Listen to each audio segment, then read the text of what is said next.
Sir ఇంకొకటి sir, ఈ పార్టీలు అనేది భారీ ఖర్చుతో కూడుకున్న వ్యవహారము. పార్టీ నడపాలన్నా పార్టీని మొత్తం అంటే పార్టీ వ్యవహారం అనేది ఒక భారీ ఖర్చుతో కూడుకున్న వ్యవహారం సార్. మరి అంతటి అంటే అంత బడ్జెట్ కవిత గారి దగ్గర ఉన్నదా, లేదంటే తన వెనకాల ఎవరి ప్రోద్బలం ఉన్నది? ఇప్పుడు ముఖ్యంగా రేవంత్ రెడ్డి గారే తన వెనకాల ఉండి నడిపిస్తున్నారు, తన పార్టీ పెట్టడానికి ప్రోద్బలం అందిస్తున్నారు అన్న కొన్ని ఊహాగానాలు కూడా ఇప్పుడు సోషల్ మీడియాలో కానీ బయట సమాజంలో కూడా ప్రచారంలో ఉన్నాయి సార్.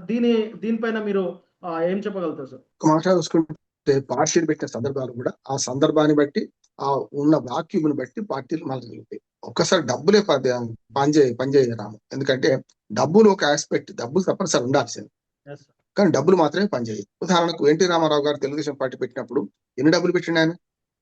ఆనాడు కాంగ్రెస్ లో ఉన్న రెండు వర్గాలు కొట్టుకుంటుంటే కాంగ్రెస్ లోనే ప్రతిపక్షం, కాంగ్రెస్ లోనే స్వపక్షం ఉండేది. కనుక ఆటోమేటిక్ గా ఆంధ్రుల ఆత్మగౌరవం అనే పెద్దది పనికొచ్చింది ఆయన. అంతే, ఇంకోటి ఏం కాదు. ఆనాడు కాంగ్రెస్ పార్టీ వైఫల్యాలు వరుసగా ఒకటో కృష్ణుడు, రెండో కృష్ణుడు, మూడో కృష్ణుడు అని ముగ్గురు ముఖ్యమంత్రులు మారడము, నాలుగో ముఖ్యమంత్రి రావడము, దాంతో ఆ కాంగ్రెస్ వైఫల్యాలను, కాంగ్రెస్ యొక్క బలహీనతలను సొమ్ము చేసుకోవడం ఒకటైంది.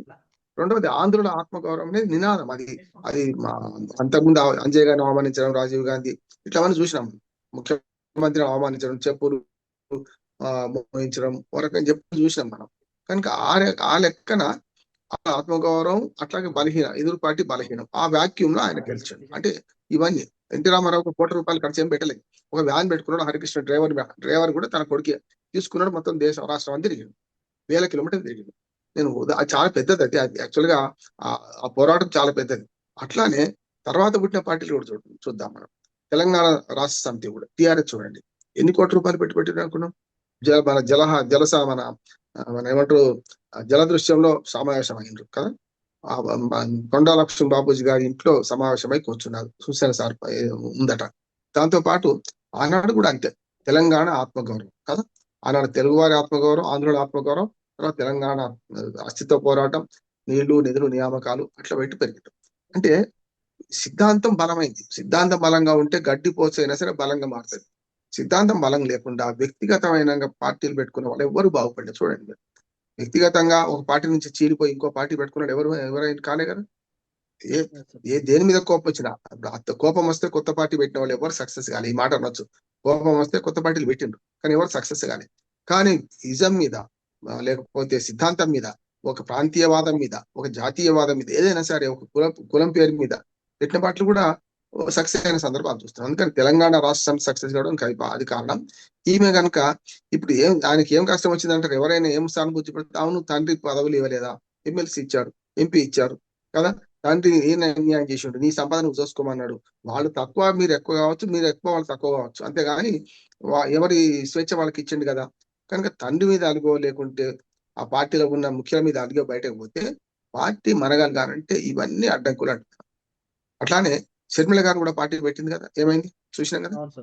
ఎక్కడ కలవాల్సి వచ్చింది, కాంగ్రెస్ లో కలవాల్సి వచ్చింది. అందుకని ఇవన్నీ కూడా చూస్తే పురుషాధిక్య సమాజంలో మొట్టమొదటిగా నేను చెప్పేది ఏంటంటే మహిళల వివక్ష కొనసాగుతుంది ఏ పార్టీలో కానీ.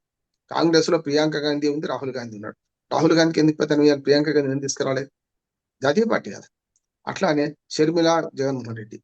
అటువంటి అప్పుడు మరి తండ్రి ఉన్నప్పుడు జగన్మోహన్ రెడ్డి కడప ఎంపిక చేశారు. జగనన్న సేన ఉండేప్పుడు కడపలో చాలా బ్రహ్మాండంగా నడిచింది, జగన్ సేన అని చెప్పి. అటువంటిది మరి తండ్రి ఎవరిని ప్రోత్సహించుండు? జగన్మోహన్ రెడ్డి ప్రోత్సహించాడు. కొన్ని అన్న విడిచిన బాణాన్ని, జగనన్న విడిచిన బాణాన్ని అంటే షర్మిల ఎక్కడ పోయింది? ఒక్క పదవి కూడా రాలేదు కదా. మనకైతే పోలిక చూసుకుంటే షర్మిలకు మన కవితకు పోలిక చూసుకుంటే తండ్రి కొడుకుని ఎట్లా చూసిండు, బిడ్డని ఎట్లా చూసినట్టే ఓ రకంగా చెప్పానంటే కదా. కొంత పదవి కూడా ఇచ్చిండు, కానీ అక్కడ తండ్రి చూడలే, అన్న చూడలే. కనుక తల్లి చెల్లి అనాథలు అయిపోయిన పరిస్థితి అయిపోయింది కదా అన్నాడు ఇప్పుడైతే.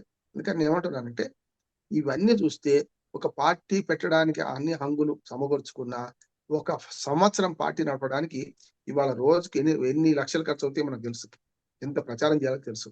అట్లాగే ప్రజల్లోకి పోయి ఏం ప్రచారం చేస్తుందామే, మా నాన్న అన్యాయం చేస్తుంది, మా నాన్న మంచోడే అంటదా, చుట్టూ గ్రహాలు మంచి కావాలంటే. మీ నాన్న మంచోడు అయినప్పుడు ఈ దయ్యాన్ని ఎందుకు కూర్చుకున్నాడు, ఈ అవినీతి పనులు ఎందుకు కూర్చున్నాడు, వాళ్ళే అడుగుతారు కదా. ఎవరైనా అడుగుతారు, ప్రజలు అయితే అడుగుతారు కదా. అంటే ఆ వాదనలో పసలేదు. అందుకనే పార్టీ పెట్టిన కష్టమే అని నేను అంటున్నాను. ఒకవేళ పార్టీ నుంచి విడిపోయిన తెల్లారి నుంచి ఆమె విలువ 0 వస్తుంది. ఒకటి లేకపోతే ఇప్పుడు ఒకటి కేసీఆర్ అనుకుంటే ఎన్ని సున్నాలు పెట్టుకుంటే అన్ని లక్షలు అవుతాయి కదా. కనుక నేనేమంటున్నానంటే ఒకటిని తీసేస్తుంది ఆమె. కేసీఆర్ అనే ఒకటిని తీసేసుకుంటే మీరే అని సున్నాలే ఉంటాయి అంటున్నాను. Yes sir. సార్ ఇది కవిత మాటల వెనకాల గానీ, రేపు కవిత వేయబోయే రాజకీయ అడుగుల వెనకాల గానీ, రేవంత్ రెడ్డి గారి హస్తం ఉండబోతుందా అనేది కూడా ఇప్పుడు చర్చనీయాంశంగా మారింది సార్. కళాఖండిగా చెప్తా ఉండదు. అసలు రేవంత్ రెడ్డికి ఏం ప్రమేయం? ఇప్పుడు దిగి దిగిపోయే పంచాంగాన్ని పట్టుకొని ఎవరు ఉండరు కదా. అంటే బీఆర్ఎస్ బలం కాదని తెలుసు. అందులో ఒక్క వెంట్రుక పోయి పక్కకు వస్తే ఆ వెంట్రుకను పట్టుకొని అయితే కొండకు కట్టలేడు కదా ఆయన. అందుకనే రేవంత్ రెడ్డి ప్లాన్ ఉంటే ఏముంటదంటే ఏకనాథ్ షిండే లాగా కాంగ్రెస్ ను బ్లాక్ మెయిల్ చేయగలుగుతారు అయిపోతారు. ఏకనాథ్ షిండే అక్కడ అక్కడ మనకు వాళ్ళ పార్టీని ఎట్లా బ్లాక్ మెయిల్ చేసిండో ఇక్కడ ఏం చేయగలుగుతారంటే తన కాంగ్రెస్ పార్టీలో ముఖ్యమంత్రిగా ఉండొద్దు ఇంకెవరినైనా పెడతా అంట క్షణంలో ఆయన బీజేపీలో చేరే అవకాశాలు ఎక్కువ ఉంటాయి. మీకు ఈ పనికిరాని పార్టీలు ఎందుకు చేస్తాడు? రేపు షర్మిల పెట్టుకున్న షర్మిల జూనియర్ ఏ లెక్కన చూసినా కూడా షర్మిల జూనియర్ ఆ రాజకీయాల ముందు. ఆయన ఎప్పుడో టీఆర్ఎస్ లో ఫస్ట్ జడ్పీటీ సభ్యుడు ఆయన. నేను ఆయన కలిసి చాలా సార్లు కొన్ని టీవీ ఛానళ్ళకు మేము కలిసి వెళ్ళేవాళ్ళం, కలిసి పంపించేవాళ్ళం బయట. నేను ఒకటే కారులో. అందుకని నేనేమంటున్నానంటే ఆయన సీనియారిటీ వేరు, ఆయన కింది నుంచి వచ్చినాం. వీళ్ళు తండ్రిని చూసుకుని వారసత్వంగా వచ్చిన వాడే తప్ప బేస్ లెవెల్ లేదు వీళ్ళకి కదా. రేవంత్ రెడ్డి ముఖ్యమంత్రి అంటే ఎన్ని స్టేజ్లు దాటి, ఎన్ని విమర్శలు దాటి, ఎన్ని కేసులు దాటి వచ్చిండు. కాంగ్రెస్ లో మళ్ళీ మన టీడీపీ నుంచి కాంగ్రెస్ లో చేరి మరి ఒక 7-8 లోపల మన ముఖ్యమంత్రి కావాలి ఉన్నట్టు ఎంత శ్రమ ఉంటది. కనుక ఏ మాట కావాలి రేవంత్ రెడ్డి విధానాలు కరెక్టా కాదా తర్వాత సంగతి.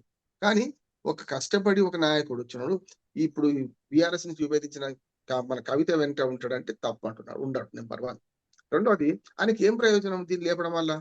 మహా అయితే వాళ్ళు కొట్టుకొచ్చేస్తే ఆనందిస్తారు. కాంగ్రెస్ వాళ్ళకి సంతోషం ఉంటుంది, బీజేపీ కూడా సంతోషం ఉంటుంది.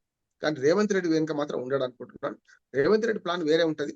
ఒకవేళ కాంగ్రెస్ పార్టీలో తన ముఖ్యమంత్రి స్థానం ఏమాత్రం కదిలి అప్పటానికి ఏమాత్రం తేడా వచ్చినా ఆయన జాతీయ పార్టీ బీజేపీలో చేరడానికి ఆయన ఆర్ఎస్ఎస్ కార్యకర్త మొదటి నుంచి కూడా ఆర్ఎస్ఎస్ కవాతులు చేసినాడు. కనుక నా భావజాలం ఇదే అంటాడు, పోతున్న చేస్తే నష్టం ఉన్నది. అప్పుడు అక్కడ చేరితే జాతీయ పార్టీ కూడా ఏం చేస్తుంది? ఈ కిషన్ రెడ్డి ఈ మనం బండి సంజయ్ వీళ్ళ దాని కాదు కొత్తగా వచ్చినాడు. కాంగ్రెస్ పార్టీ చేసిన పని అదే కదా. తెలుగుదేశం నుంచి రేవంత్ రెడ్డి ఎందుకు తెచ్చుకున్నది?